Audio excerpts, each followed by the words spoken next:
자, 그렇다면 우리 마지막으로 상승 응결 고도까지 다 봤고요. 그 다음에 단열선도에 대한 내용을 간단하게 살펴보도록 하겠습니다.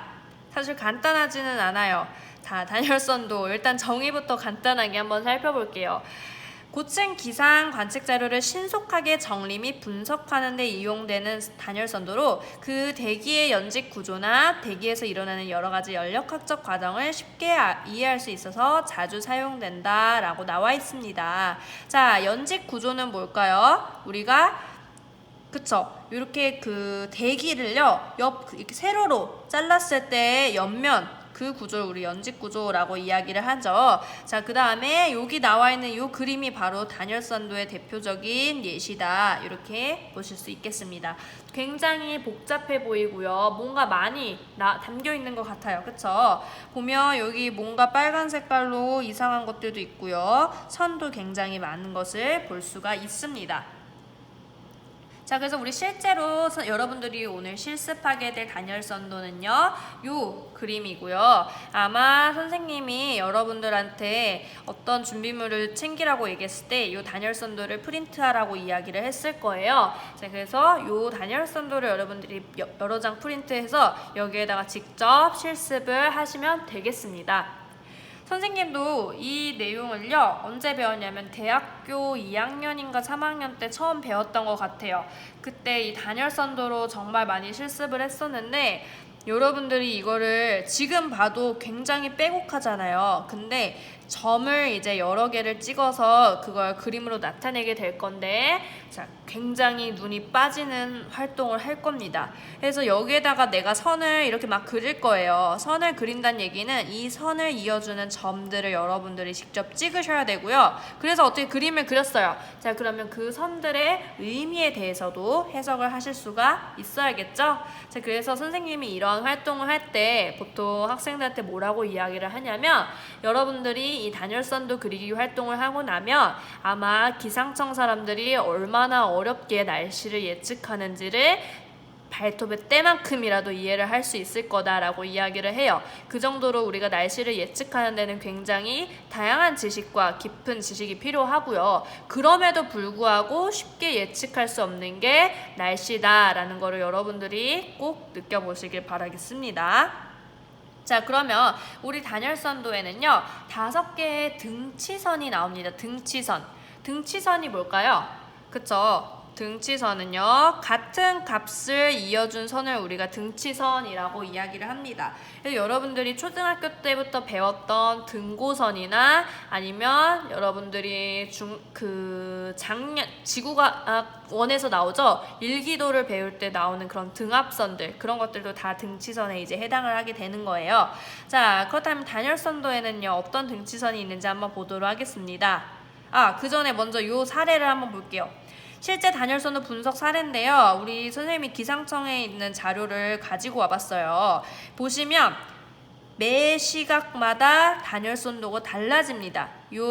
단열선도를 배경으로 해서 이렇게 선들이 복잡하게 나와 있는 것을 관찰할 수가 있는데, 이 선과 이 선이 정말 다르다라는 걸 알 수 있고요. 그리고 이 선들에서 얻은 정보로 이렇게 우리가 분석을 할 수 있다는 얘기입니다. 자, 그리고 여기에서 이제 일기도까지 더해지게 되면 이 단열선도랑 일기도의 내용을 합쳐서 우리가 종합적으로 날씨를 판단을 할 수가 있게 되는 거죠. 자, 그러면 우리 알고 있는 거 하나 있네요. 여기 보면 여러분들 LCL이라고 나옵니다. LCL이 1.9km 정도라고 되어 있어요. 아까 LCL 뭐라 그랬죠? 상승 응결 고도라고 얘기했습니다. 상승 응결 고도가 1.9km 정도라는 얘기는 뭐냐? 구름이 그 정도에서 만들어진다라는 얘기입니다.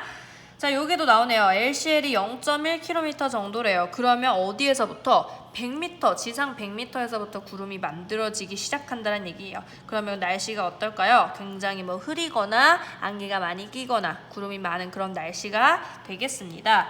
자, 그렇다면 여러분들이 여기 있는 내용을 다 다루지는 않겠지만 우리가 이러한 내용들을 배운다 정도만 알고 계시면 될 것 같아요. 자, 그렇다면 우리가 지금부터는요, 단열선도에서 확인할 수 있는 5가지 등치선에 대해서 한번 알아보도록 하겠습니다. 먼저 첫 번째는 등압선입니다. 수평 방향으로 그려진 직선으로 1050mV부터 100mV까지 표시가 되어 있다라고 나와 있고요. 우리가 기압의 단위로 선생님이 헥토파스칼을 주로 이야기를 했는데 똑같습니다. 여기 있는 숫자 1000이요. 1000헥토파스칼 이렇게 읽으셔도 됩니다. 자, 그래서 우리가 단열선도를 봤을 때 중간 부분에서 가장 눈에 띄는 숫자가 있습니다. 이 숫자들이 바로 기압을 나타내는 숫자가 되겠고요.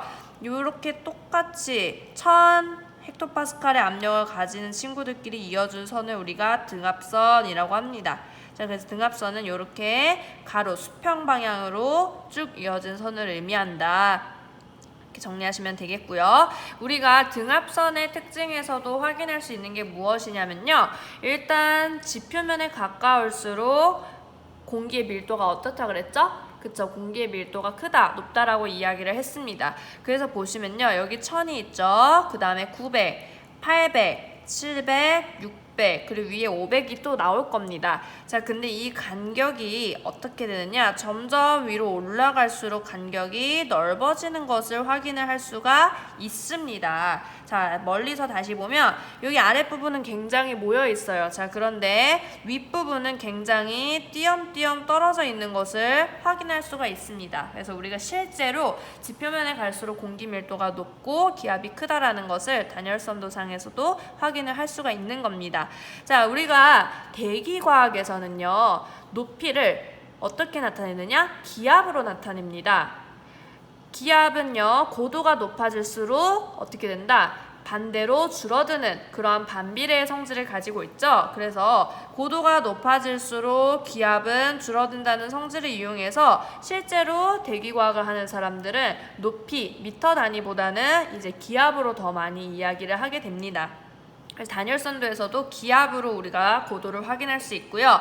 대신에 여러분들이 선생님이 제공하는 이 단열선도 같은 경우에는 여기 오른쪽에 고도를 나타내는 단위가 따로 표시가 되어 있기는 해요. 그래서 여기에서 우리가 미터 단위로 나온 숫자들을 읽으시면 우리가 얘가 지금 대략 몇 미터구나, 몇백 미터구나를 확인을 하실 수가 있습니다. 어찌됐건 간에 일반적으로는 등압선에 있는 기압 수치를 통해서 고도를 알 수 있다. 이렇게 정리를 하겠습니다.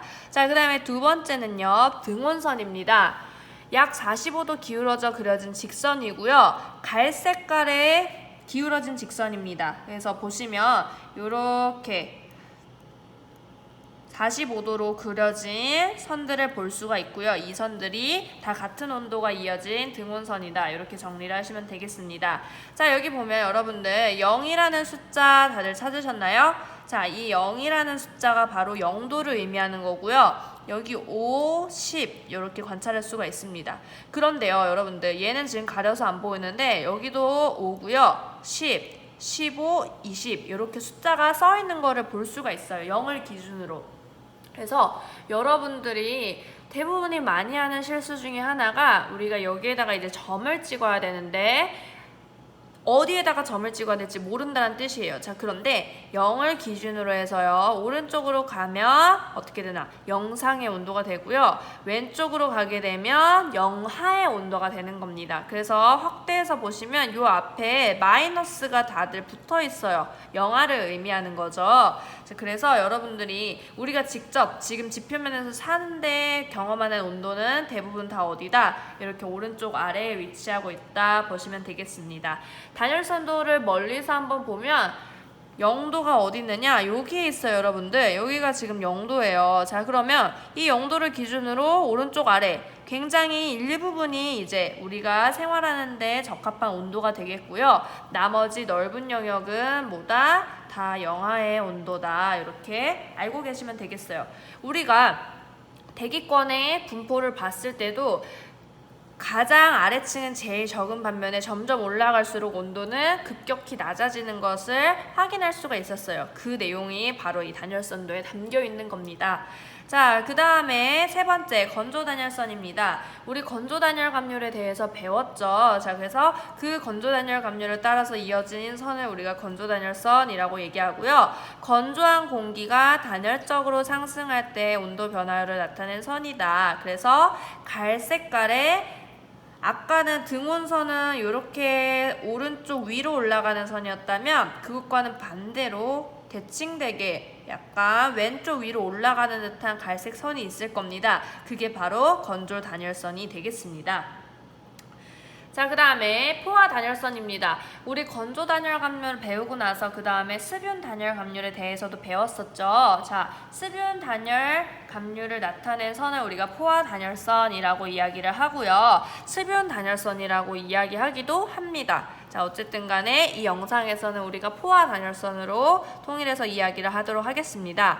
자, 포화된 습윤한 공기가 단열적으로 상승할 때 온도 변화율을 나타낸 선이다 라고 되어 있고요. 이 친구들은요, 어떤 색깔이냐면 초록 색깔의 선입니다. 그래서 선생님이 지금 여기 초록 색깔로 표시를 해놨는데요. 오른쪽 아래에서 왼쪽 위로 올라가는 형태가 이렇게 관찰될 수가 있습니다. 그래서 좀 멀리서 보면요, 여러분들 이렇게 초록 색깔 선들이 기울어져서 약간 곡선 형태로 이렇게 분포하는 것을 볼 수가 있는데요. 이게 바로 포화 단열선이다. 이렇게 보시면 되겠고요. 일부분을 확대하면 직선 같아 보이지만 우리가 멀리서 봤을 때 초록 색깔 곡선 형태로 이렇게 꺾이는 것을 볼 수가 있습니다.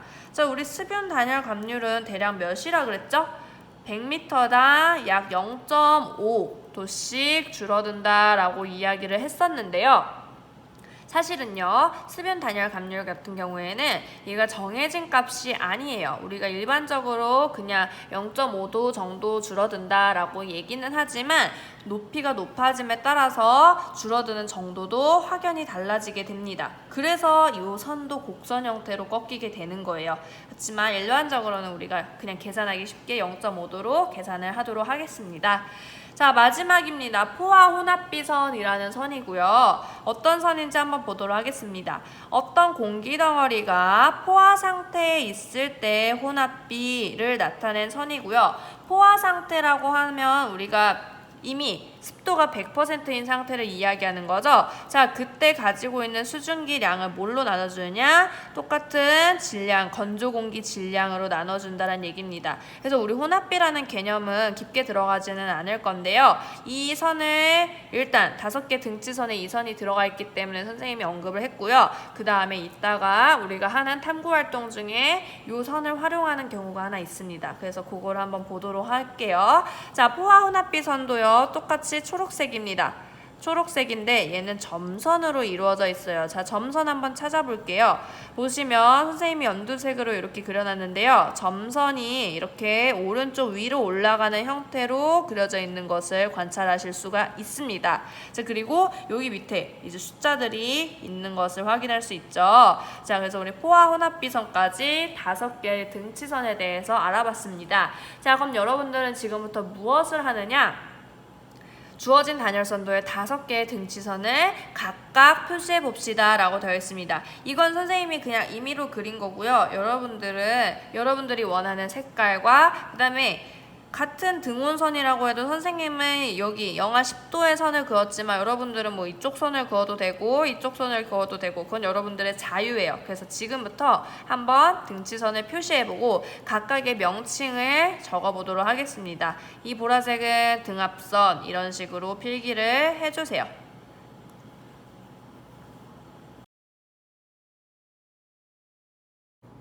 자, 여러분들 지금까지 선생님이랑 5개의 등치선에 대해서 알아봤고요. 그럼 지금부터 본격적으로 단열선도에 대한 실습을 진행해 보도록 하겠습니다. 자, 첫 번째 탐구 활동은요, 약 15분의 시간 동안 진행을 하실 거고요. 선생님이 설명을 다 마치면 여러분들이 영상을 정지하고 나서 이제 15분 동안 탐구 활동을 하시면 되겠습니다. 먼저 오른쪽에 나와 있는 값을 여러분들이 단열선도에 직접 표시해보는 활동인데요. 이건 실제 관측 자료를 선생님이 이제 가지고 왔습니다. 그래서 우리 압력에 따라서 기온과 이슬점 온도 값을 여러분들에게 제시를 해줬습니다. 그래서 보시면 우리 압력이 점점 낮아질수록, 즉 고도가 높아질수록 기온이 떨어지는 것을 관찰을 할 수가 있습니다. 그리고 이슬점 온도도 측정을 했는데요. 보시면 300mB쯤에서는 이슬점 온도가 측정값이 없어요. 자, 그치만 여러분들은 기온값까지 모두 단열선도에 표시해 보도록 하겠습니다. 자, 여러분들 선생님이랑 함께 단열선도에다가 점을 찍는 방법부터 먼저 알아보도록 하겠습니다. 지금 910 기준으로 먼저 한번 같이 보도록 할게요. 자, 910 기준으로 기온이 23.5도인데요. 그 지점을 한번 같이 표시해 보도록 하겠습니다. 일단은 등압선을 나타내는 이 수치 있죠? 이 수치에서 여기 이 수치에서 여러분들이 몇을 찾아야 될까요? 그쵸? 910만큼의 눈금을 찾으셔야 되는 거예요. 자, 여기가 910이 되겠습니다. 자, 그러면 이 910선이 일단 있을 거고요. 그 다음에 기온을 찾아야 되는데요. 기온은 몇 도다? 23.5도라고 되어 있습니다. 자, 그러면 23.5도 어디 있을까요?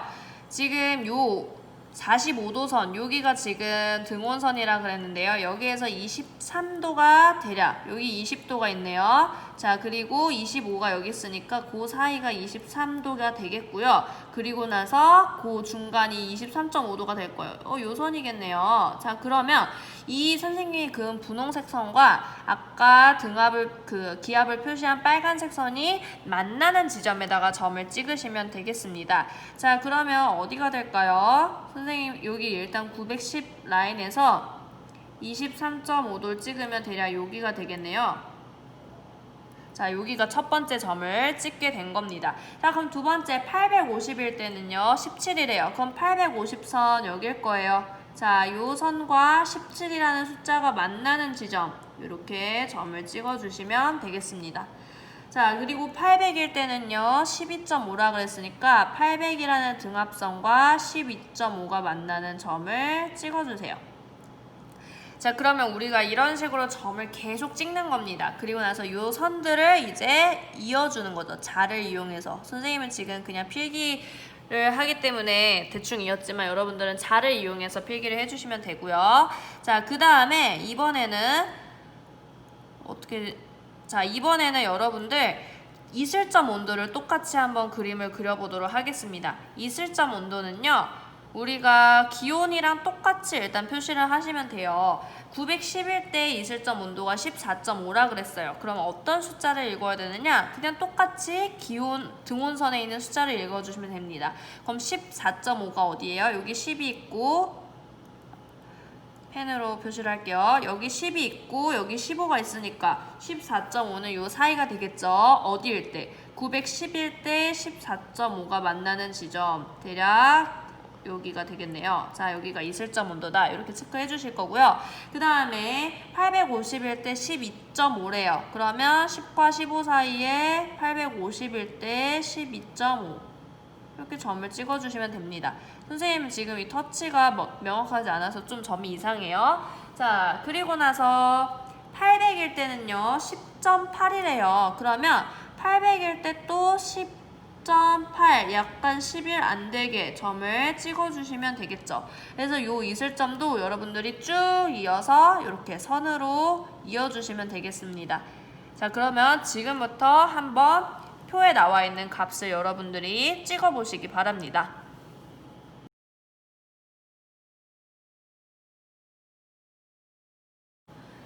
자, 여러분들 단열선도에다가 이 값들을 다 표시를 잘 하셨나요? 자, 그럼 정답을 한번 비교를 해볼 건데요. 선생님은 400헥토파스칼까지만 표시를 했어요. 우선은 이슬점 온도가 나오는 지점까지만 표시를 했거든요. 한번 같이 보도록 하겠습니다. 짠! 여러분들도 이렇게 나오셨나요? 제대로 보이실지 모르겠어요. 자, 보시면 빨간 색깔 선은 기온선이고요. 파란 색깔 선은 이슬점 온도를 나타낸 선입니다. 그럼 도대체 이걸로 뭐를 알 수 있을까요, 여러분들? 아직은 잘 모르시겠죠? 지금은 우리가 이렇게 단열선들을 그리는 방법에 대해서 계속 연습을 한 거였습니다. 자, 그러면 두 번째 활동 한번 해보도록 하겠습니다. 두 번째 활동도 선생님이 여러분들에게 15분을 드릴 건데요. 아마 이 그림을 교과서에서 본 친구들도 있을 거예요. 자, 이게 어떤 현상이죠? 그쵸? 바로 팬 현상입니다. 팬 현상. 높새바람이라고도 이야기를 하죠. 그래서 우리나라의 동쪽 현상에서 동쪽에서 이상하게 고온 건조한 그런 날씨가 관측되는 이유가 바로 이 팬 현상으로 설명이 된다. 아마 이런 내용들은 들어보신 적이 있을 거예요. 자, 그거를 우리가 단열선도에 직접 그려보는 활동을 하겠습니다. 자, 먼저 A 지점의 기온은 22도고요. 여기가 22도가 되겠죠? 건조 공기 1kg 속에 포함된 수증기 양이 8g, 기압은 1000헥토파스칼이었다 라고 되어 있습니다. 자, 이 공기가 산에 오를 때 B 지점에서 여기서 응결이 일어난 거예요. 구름이 형성이 됐다. 자, 그럼 여기까지는 여러분들 건조 단열선을 따라서 올라가게 될 겁니다. 자, 그리고 나서 여기서부터는 응결이 일어났으니까 어떤 팽창이 일어난대요? 수분 단열 팽창이 일어나고요. 수분 단열 갑류를 따라서 올라가게 되는 겁니다. 자, 그리고 나서 최정상부인 지점에서 기압은 700헥토파스칼이었고요. 여기서 비를 다 쏟아내린 거예요. 자, 그러면 다시 내려올 때는 어떻게 내려오느냐? 건조한 공기덩이 상태로 내려온다는 얘기입니다. 그래서 D 지점으로 왔더니 다시 기압이 어떻게 됐다? 1000헥토파스칼까지 왔고요. A랑 D의 기압이 같다는 얘기는 둘이 고도가 이제 같은 지점으로 내려왔다는 얘기죠. 자, 근데 문제는요. 여기서는 22도였는데요. 공기덩어리가 올라갔다 내려왔더니 이상하게 공기덩어리의 온도가 올라간다는 얘기입니다. 그 이유에 대해서 단열선도를 통해서 여러분들이 확인을 하실 수가 있습니다. 자, 그렇다면 첫 번째 A 지점에서의 기온과 이슬점 온도를요 단열선도에 알맞게 표시하시오 라고 되어 있습니다. 일단 기온은 몇 도라고 되어 있죠? 22도이고요. 기압은 1000헥토파스칼입니다. 자, 그래서 여러분들이 1000헥토파스칼에 22도 기온을 먼저 찍어보도록 하겠습니다.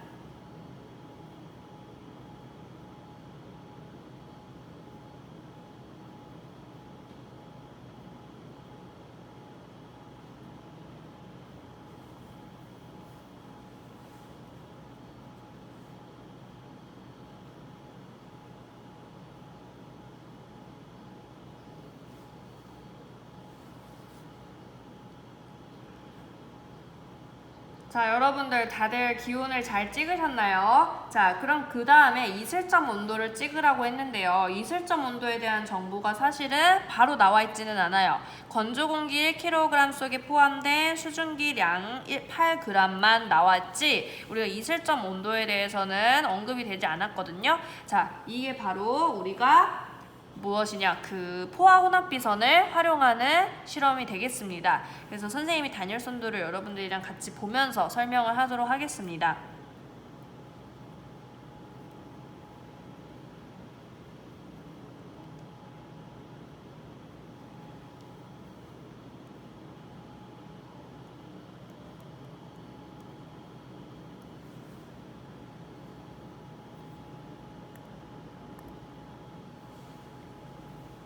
자, 여러분들 이 단열선도를 보시면요. 자, 여러분들 이 단열선도를 보시면요. 일단은 먼저 A 지점을 선생님이 찍고 시작할게요. 1000일 때 22니까 바로 어디에다 찍어주면 될까요? 그쵸? 여기에다가 점을 먼저 찍도록 하겠습니다. 여기가 A 지점이에요. 자, 그 다음에 우리 건조 공기 1kg 속에 이제 수증기 8g이 들어있다라고 이야기를 했는데요. 사실 이거를 이제 이슬점 온도로 다시 환산을 하기 위해서는 우리가 상대 습도를 계산해서 혹은 이제 포화 수증기량의 22도일 때 포화 수증기량이 얼마이고 근데 지금 그 포화 수증기량에 8g만 지금 수증기가 있는 거예요. 자, 그랬을 때 습도를 계산을 하실 수가 있거든요. 선생님이 그냥 간단하게 이야기만 하면 우리가 22도일 때 포화 수증기량이 16.68g이 됩니다. 자, 그러면 이 22도일 때는 여기까지만 수증기가 가득 찰 수 있다는 뜻이에요. 자, 근데 실제로 내가 가지고 있는 수증기는 8g이에요. 자, 그러면 여기에다가 곱하기 100을 해준 게 바로 뭐가 된다? 상대의 습도가 된다는 얘기입니다. 그래서 계산을 하면 대략 49% 정도가 나와요. 자, 그러면 이때 우리 수증기 8g을요. 이걸 포화 수증기량으로 생각하는 온도가 있을 겁니다. 8g이 되면 자동으로 이제 습도가 100이 되는 온도가 있을 거예요. 자, 그 온도를 뭐라고 한다? 이슬점 온도라고 한다 그랬어요. 자, 그래서 이렇게 우리가 일반적으로 포화수증기량, 온도에 따른 포화수증기량을 나타낸 표가 있거든요. 자, 그 표에서 요 8g에 해당하는 이슬자 온도를 찾으면 약 11도 정도가 나오게 됩니다. 자, 그래서 우리가 이슬점 온도를 표시를 한번 해볼 건데요. 1000일 때 이슬점 온도가 약 11이다 라고 표시를, 여기를 점을 찍어 볼게요, 선생님이. 자, 점을 찍으면요. 지금 선생님이 1000기압이랑 그 다음에 어디? 여기 등온선에 11이 만나는 지점에 점을 찍었는데, 여러분들 여기 보시면 파란 색깔 숫자로 8이라는 숫자가 보이실 거예요. 그쵸? 우리가 포화 혼합비선에 있는 이 숫자가 아까 이야기한 요 숫자랑 겹치는 것을 볼 수가 있습니다. 그래서 사실은 선생님이 이거를 이제 여러분들한테 바로 문제로 제시를 하기 전에 이러한 내용에 대해서도 학습을 하면 좋았을 텐데요. 일단은 선생님이 여기 첫 시작점을 같이 찍어보는 걸로 여기는 마무리를 하도록 하겠습니다. 자, 그래서 A 지점일 때 이슬점 온도랑 기온을 이렇게 적어준 겁니다. 됐죠? 자, 그리고 나서 어떻게 할 거냐? 계속 건조 단열 팽창을 할 거예요. 위로 올라갈 겁니다. 자, 그런데 올라갈 때는요, 무엇을 타고 올라갈 거냐면 건조 단열선을 타고 쭉 올라가게 될 겁니다. 그러면 아까 처음 기온에서 여기까지 쭉 이제 건조 단열선을 타고서 올라가게 될 거예요. 맞나요? 자, 이때 아까 선생님이 그었던 요 점 있죠? 자, 이 점에서요, 여러분들 포화 혼합비선을 따라서 쭉 올라가 볼게요. 이렇게 쭉 한번 올라가 보도록 하겠습니다.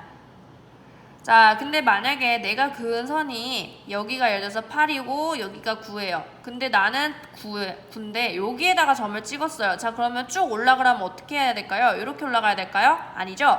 요 사이에서 똑같은 비율로 이렇게 그어주시면 되겠습니다.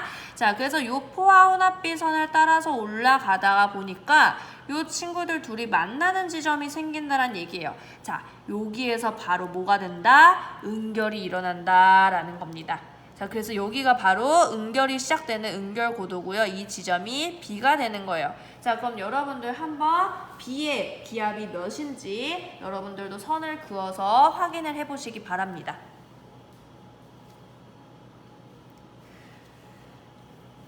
자, 다들 하셨나요? 그러면 우리 B는요, 대략 850 전후로 이제 점이 찍힐 거예요. 자, 그럼 거기서부터는요, 응결이 일어난 겁니다. 다시.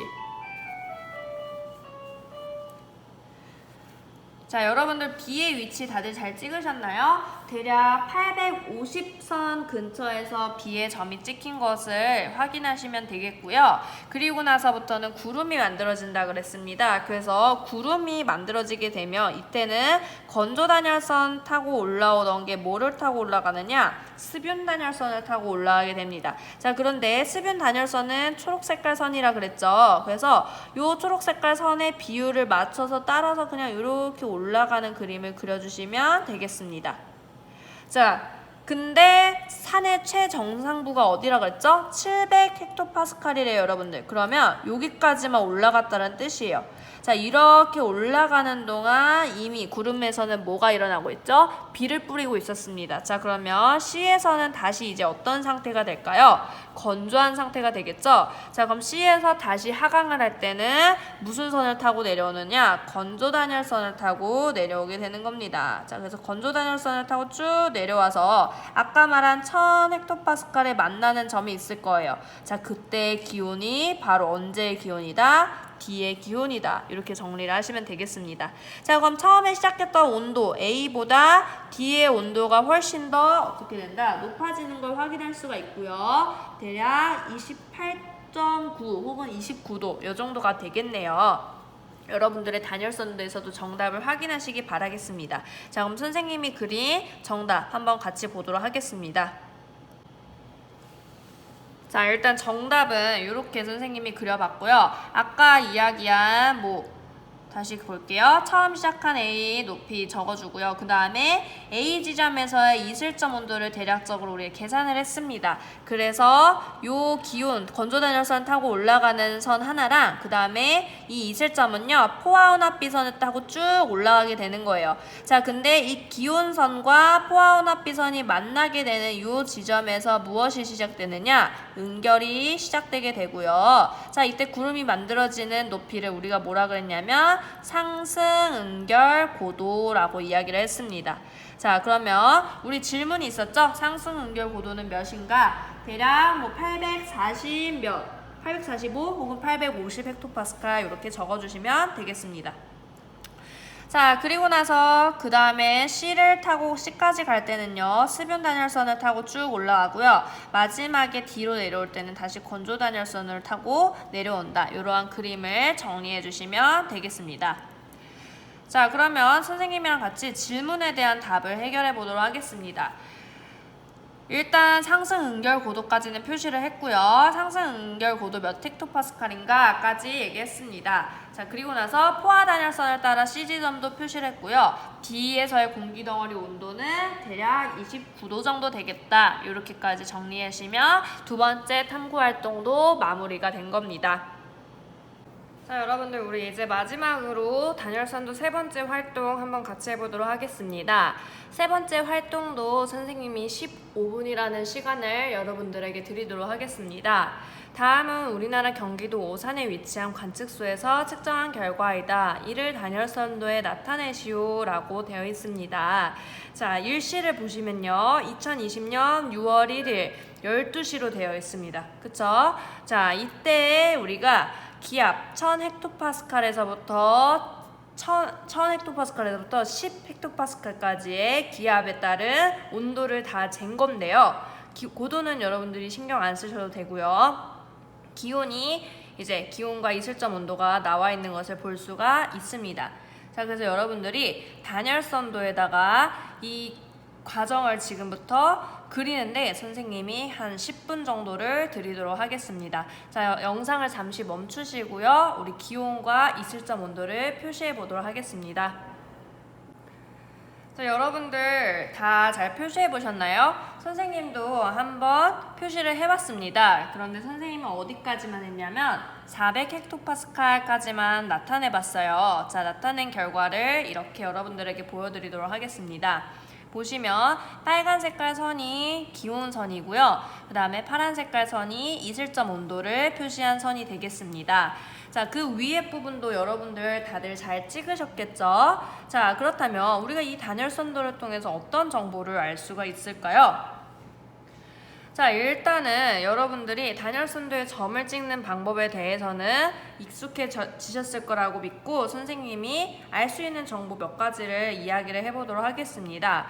자, 우선 아까 전에 우리가 두 번째 활동을 했을 때는요, 그림이 이런 식으로 그려졌어요. 그리고 포화 혼합비선과 그 다음에 건조단열선이 만나는 지점에서 구름이 생기는 경우 상승 은결 고도를 구하는 방법에 대해서 알아봤습니다. 자, 이 예시는요, 우리가 상승 은결 고도라는 고도를 구하기 위해서 가장 잘 설명할 수 있는 예시를 여러분들에게 제시를 한 거고요.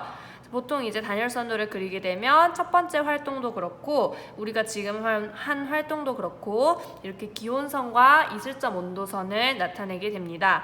자, 그렇다면 여러분들 만약에 여기에 있는 이 기온선과 그 다음에 이슬점 온도선이 만나게 돼요. 자, 기온이랑 이슬점 온도가 비슷해진다는 뜻이죠. 그리고 완전히 같은 곳에 점을 찍으면 기온과 이슬점 온도가 같아진다는 뜻입니다. 자, 그럼 여러분들 우리 기온과 이슬점 온도가 같아져요. 자, 그럼 이거는 어떤 상황인 거죠? 그쵸, 뭐가 일어난다 그랬습니까? 은결이 시작된다라 그랬습니다. 자, 그래서 우리가 단열선도에서 가장 쉽게 알 수 있는 특징 중에 하나가 기온선과 이슬점 온도선이 만나게 되면 어떻게 된다? 은결이 일어나게 된다. 은결이 일어나면 뭐가 발생한다? 구름이 발생한다라는 것을 알 수가 있습니다. 자, 그런데 지금 이 친구들은 간격이 굉장히 멀어요. 근데 만약에 이 간격이 굉장히 좁아졌어요. 예를 들어서 이슬점 온도선이 이렇게 기온선이랑 굉장히 비슷하게 따라 올라가요. 자, 그러면 이 구간에서는요, 습도가 굉장히 높다라는 사실을 여러분들이 유추할 수 있는 겁니다. 자, 그런데 이 그래프 같은 경우에는 어때요? 지금 간격이 꽤나 멀어요. 즉, 어느 정도 건조한 공기 상태를 나타낸다라는 것을 알 수가 있습니다.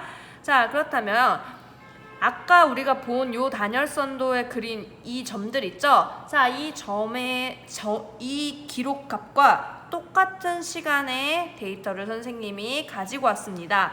자, 앞서 그린 단열선도와 오른쪽의 관측 자료를 연관지어서 오산의 날씨를 어떻게 설명할 수 있을까라고 되어 있습니다. 보시면요. 자, 이 12시까지, 지금 여기 12시예요. 그리고 12시 되기 전에 11시부터의 기록이 쭉 나와 있는데요. 일단 강수 있나요, 없나요?